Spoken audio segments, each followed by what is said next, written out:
Hello, everyone.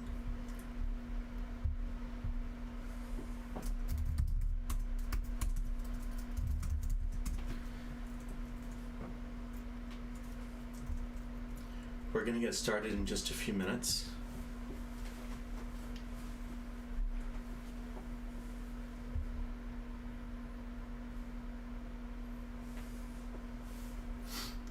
Liz is here, that's fantastic.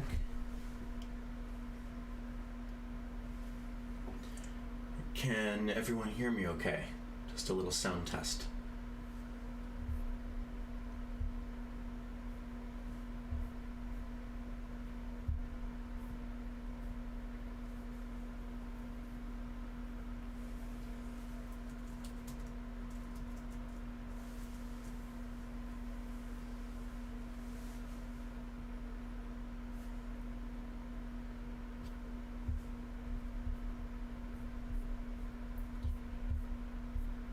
Okay, we're going to wait for a few more people to come in. All right, fantastic. You can hear me? Excellent. Yeah, there is quite a delay here, so I'm not going to worry too much about that. I'll be able to talk to all of you a lot more easily in the post-show Zoom, which you should be able to see in the video description. If not, Drew will post a link to it in the chat afterwards so we can discuss the piece together and all get to know each other. I think it may be a good time to begin. So, thank you all so much for coming this morning. Drew and I are super excited for this. It's going to be a lot of fun.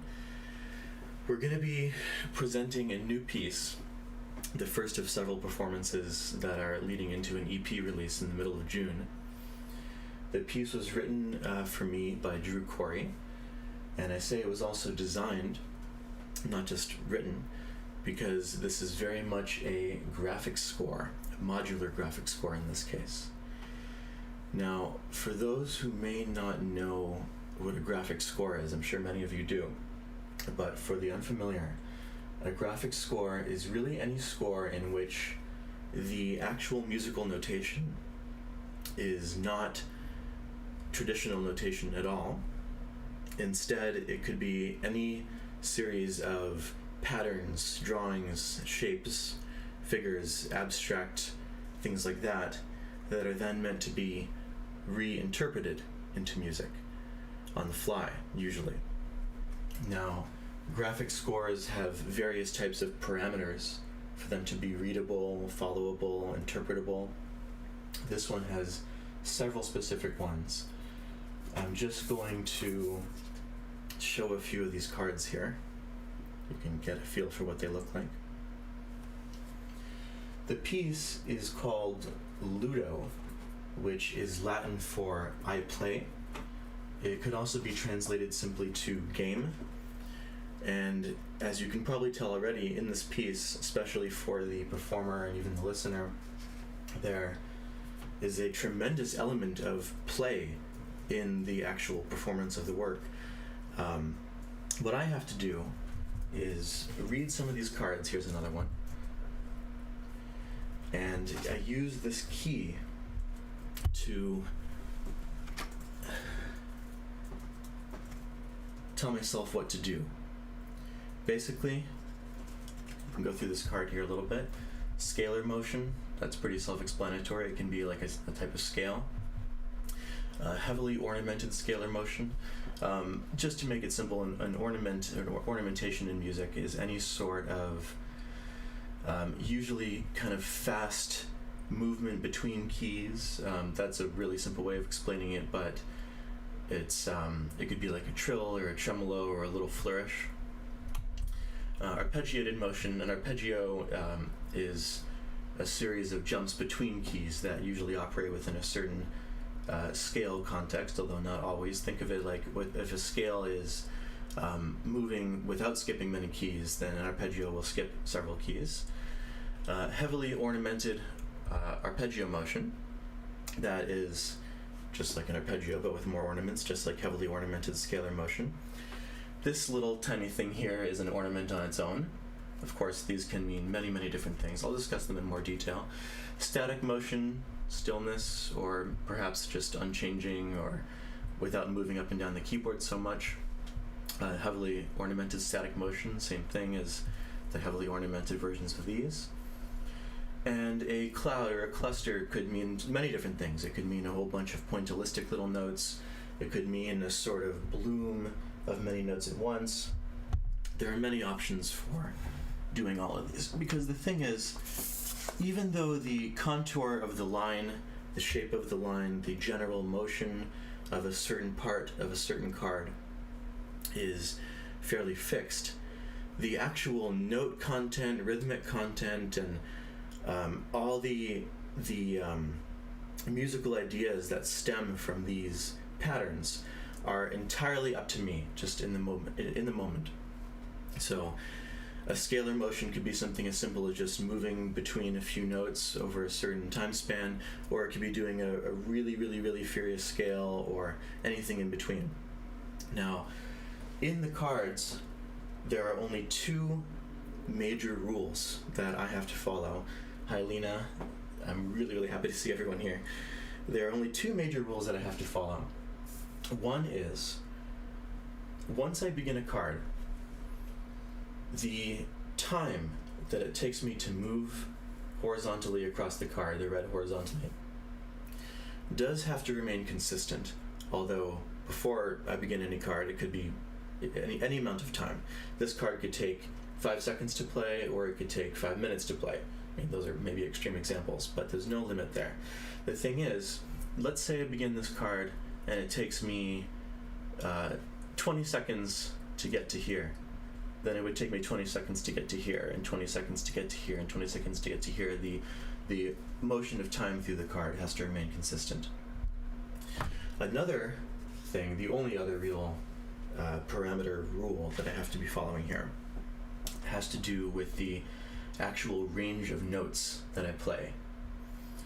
So let's say I begin this cloud motion here. If this here represents a middle C, and this lower note is only an octave below the middle C, then everything here will be within that octave. And then this would have to be higher than middle C, proportionally. This piece could contain silences. If I'm here during a card and there's enough time, I may actually leave a silence. It could contain elements of really fast spontaneity, and it could contain a lot of stillness. The play aspect of the piece comes in me just going by the seat of my pants every time, making it different every single time. It's almost as unpredictable for me as it is for the listener. So, without further ado, I'm going to play the first iteration of the work. I would like to just start by choosing, I think I'm going to choose 5 random cards, although I'm going to show them to you right now before I begin. The order in which I'm going to play them. The cards can also be flipped. This can be played this way or this way. And then while I'm playing, while you're listening, feel free to give me any set of numbers between 1 and 13.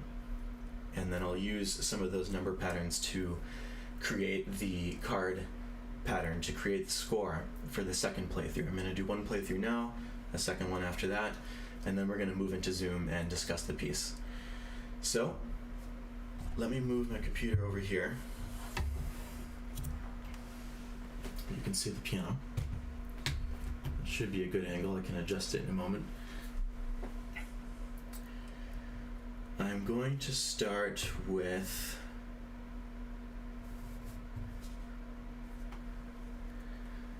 this card right here.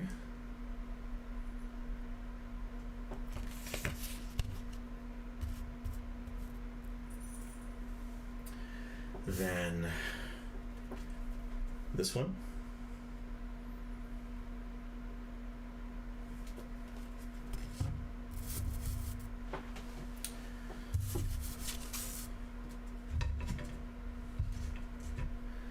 Then let's do this one.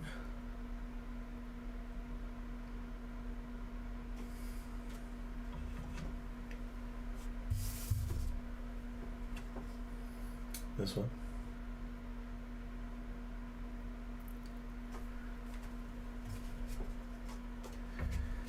And then this one right here.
thank you for listening to the first playthrough. I'm going to begin another one now. If anyone wants to post a series of numbers from 1 through 13, 1 through 13, excuse me, I can use that to build the piece, but if I don't see any in time, I'm just going to choose another set. 1 second to reorganize these here.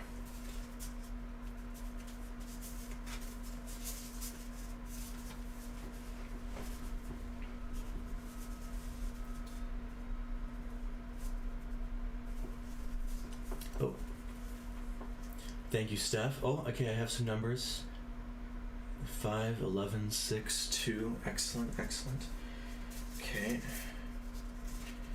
Here's 5.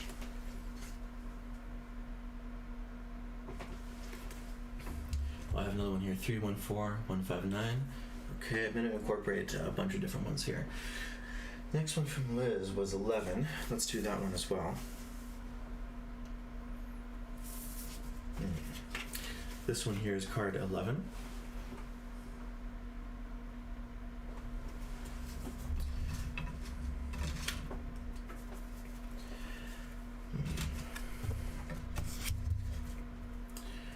Let me do also 3.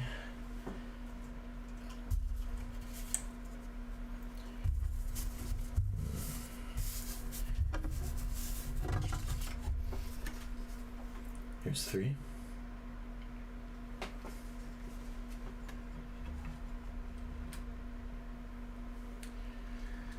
As far as Glenn's recommendation goes, I'm not really supposed to repeat the same card in the middle of a song, but I am including card number 1, which is this one right here. It actually is one of the only cards with a great deal of heavily ornamented arpeggiated motion.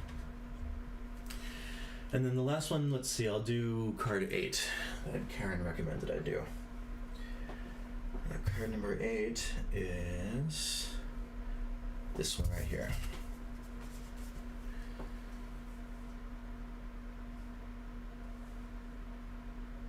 And then maybe I'll actually do one more.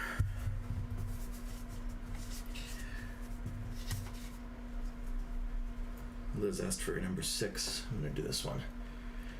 One of my all-time favorites.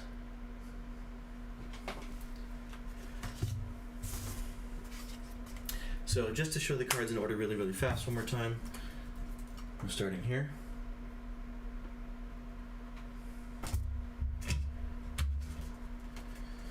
And this.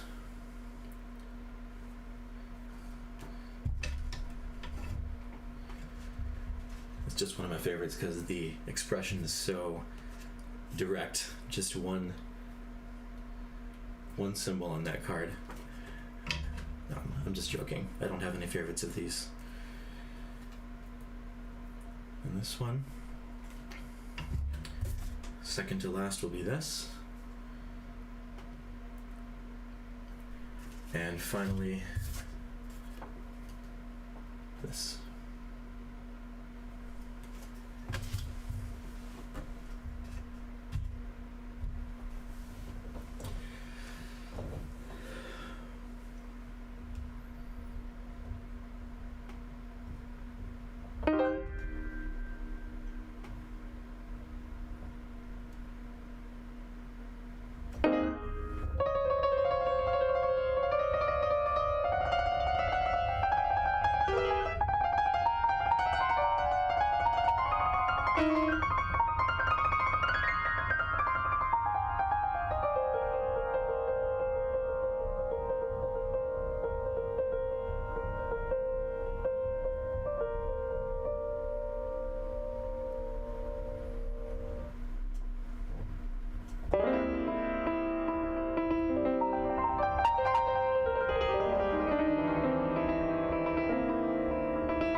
Thank you so much for listening to all of this and for being a part of it.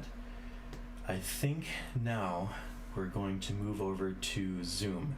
If anyone has any questions about the piece for either myself or for Drew, who will be there, please don't hesitate to ask.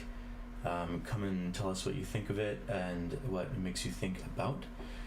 And the Zoom link should be in the video description. It is not in the video description. Okay, I will try and post it right here. If not, I will make sure that it is at least in the Facebook event. And get the link.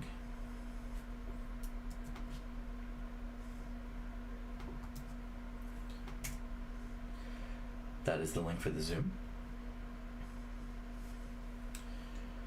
Did you just post it? Posted it into the chat. I'm also going to try and make sure it showed up in the chat. Yes, fantastic. Okay. Well, I will see everyone on the Zoom, and thank you very much for listening.